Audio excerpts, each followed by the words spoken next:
Exatamente. Exato. Quer ver só? Citou os dois. Citou os dois. Vamos entrar um pouco no jogo? Vamos falar dos dois. Vamos lá, vamos falar.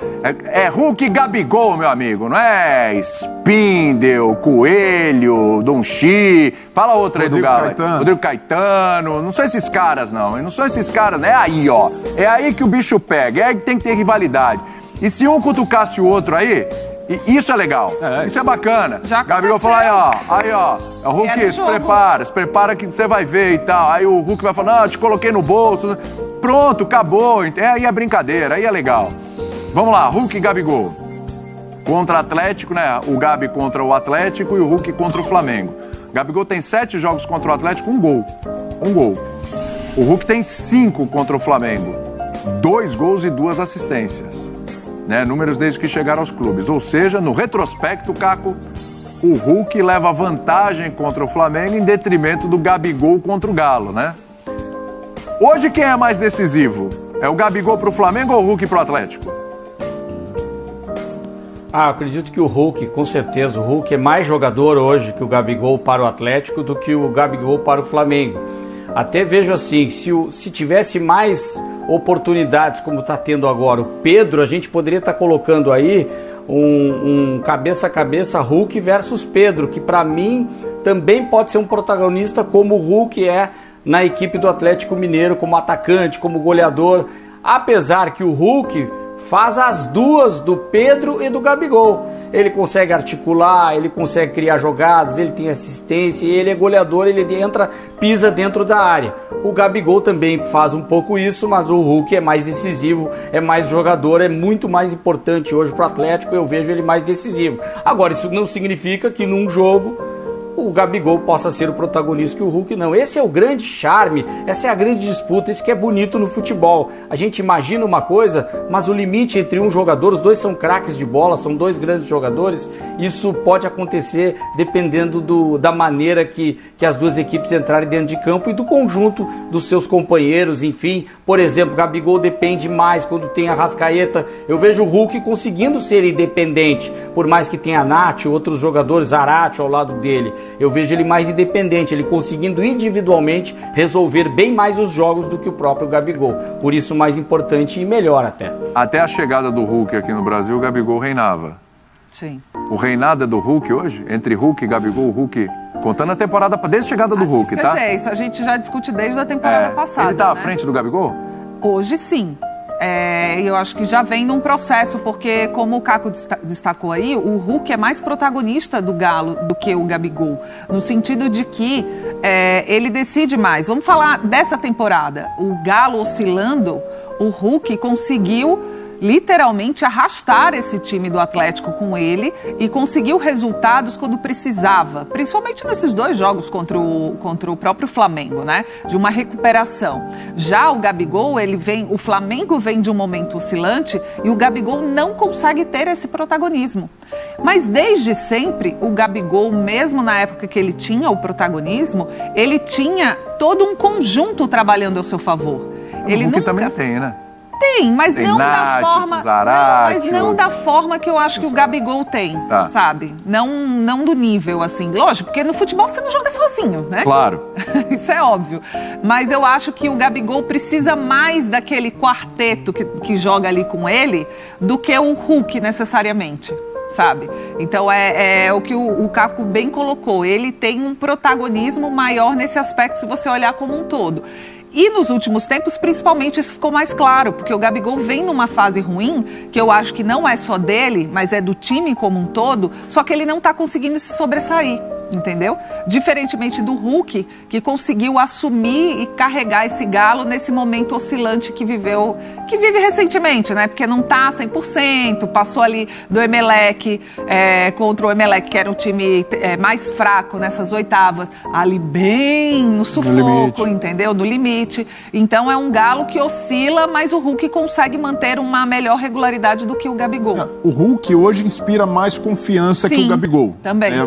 Por uma questão de imagem, a imagem do Hulk foi muito favorecida por alguns episódios, um deles na Supercopa, em que o Hulk bate 2 pênaltis, o Gabigol deixa para bater o dele numa estratégia que, para mim, ficou muito marcada nas costas dele, e isso aí geralmente é decidido em coletivo, o treinador precisa chamar essa responsa, e ficou muito no colo do Gabigol. Achei até exagerada a culpa que se quis atribuir a ele por esse episódio, mas ali foi um duelo vencido pelo Hulk, um duelo em que ele foi protagonista, batendo 2 pênaltis decisivos.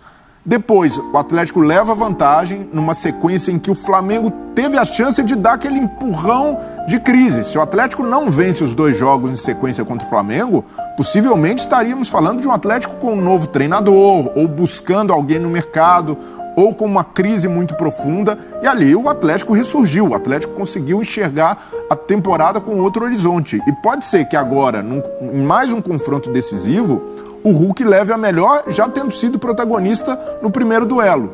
Então, hoje, a imagem do Hulk como craque, como jogador decisivo, tem mais destaque que a do Gabigol, mas se a gente analisar a trajetória inteira, o que o Gabigol já fez pelo Flamengo, e mais tempo é verdade, e o que o Hulk já fez pelo Galo, eu vejo que ainda há um peso favorável ao Gabigol, porque foram títulos de Libertadores, 2 títulos brasileiros, e em todos eles o Gabigol foi protagonista, artilheiro, mas e até aqui, até essa fase ruim dele, de uma oscilação um pouco maior, o Gabigol não tinha vivido uma fase ruim, ou uma sequência tão longa, com poucos gols, ou com... Até teve, mas...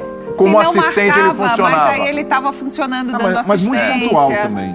Foi muito pontual. Pontual. Mesmo nessa situação de momento que você vê o Hulk com mais credibilidade ou mais confiança, né, de você ter no Hulk, isso não impede que o Gabigol chegue nesse jogo e vire literalmente esse jogo. Você sabe, mas o Gabigol é a cara do Gabigol. Porque é a cara dele. É a cara do Gabigol. Porque ele tem talento para isso, ele tem capacidade para isso. A gente está analisando momentos. Mas é um momento que é o que eu sempre reforço. Não é só do Gabigol, é do Flamengo. E você, muitas vezes, não consegue ficar alheio a isso. Até porque ele é um atacante, a bola precisa chegar nele. Muitas vezes a gente discutiu, não está marcando também, não é só por culpa do Gabigol. Todo o conjunto do Flamengo estava ruim, entendeu? E o Hulk já é um jogador que tem mais experiência, mais vivência. Então isso ajuda a você passar por uma crise do coletivo de formas diferentes também. Então não impede que o Gabigol agora, nesse confronto, dê uma reviravolta. E a gente esteja falando outras coisas aqui depois do jogo, entendeu? Já foi importante o Gabigol ter chamado a responsa. O Gabigol sai... Lá vai ser diferente. Isso é o que se espera de um jogador como ele. O Hulk, por exemplo, perde o pênalti contra o Emelec, no Equador, e diz, não, se tiver pênalti de novo, eu vou bater. Teve pênalti, ele bateu no Mineirão, classificou o Galo. E um jogador como o Gabigol precisa estar com confiança. E esse tipo de jogo mental também ajuda a chegar no campo e ele fala, pô, esse jogo aqui é meu, eu chamei, é como o Romário na Copa de 94.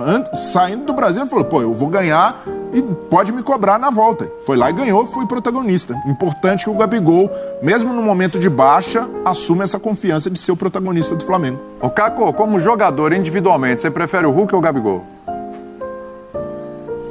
Prefiro o Hulk.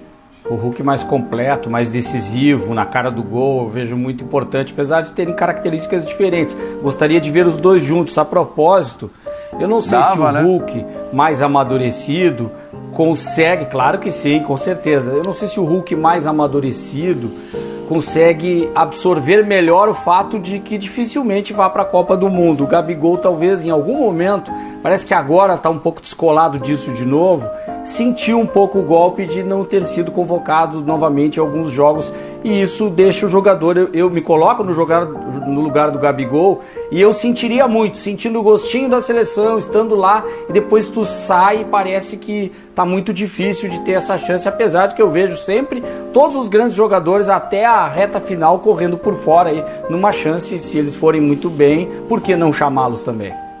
Um detalhe, né? O Flamengo tem substituto pro Gabigol, o Hulk não, né? Chegou Allan Kardec, o Sacha não é substituto ideal, chegou Allan Kardec, mas o Flamengo tem essa vantagem no elenco, né? Dá para jogar os dois juntos? Dá, mas se o Gabigol não puder, você tem o Pedro. O Hulk É difícil de substituir. Mas ainda contando com o Allan Kardec, são 2 substitutos que mudam a característica do time, porque tanto o Gabigol quanto o Hulk se movimentam demais, eles geram espaços para os companheiros, eles têm capacidade de dar assistência. Com o Pedro ou com o Allan Kardec, é um jogo um pouco mais voltado ali àquele jogador centralizado, a um jogador de referência, um jogador com menos mobilidade. Mas ainda assim, para o Galo, a chegada do Allan Kardec conta muito, até pela possibilidade de variação, mas só pode ter o Allan Kardec depois desse jogo. No caso do Flamengo, já conta com o Pedro e provavelmente, acredito eu, que o Dorival já vai dar essa cartada de início, entrar com Pedro e Gabigol.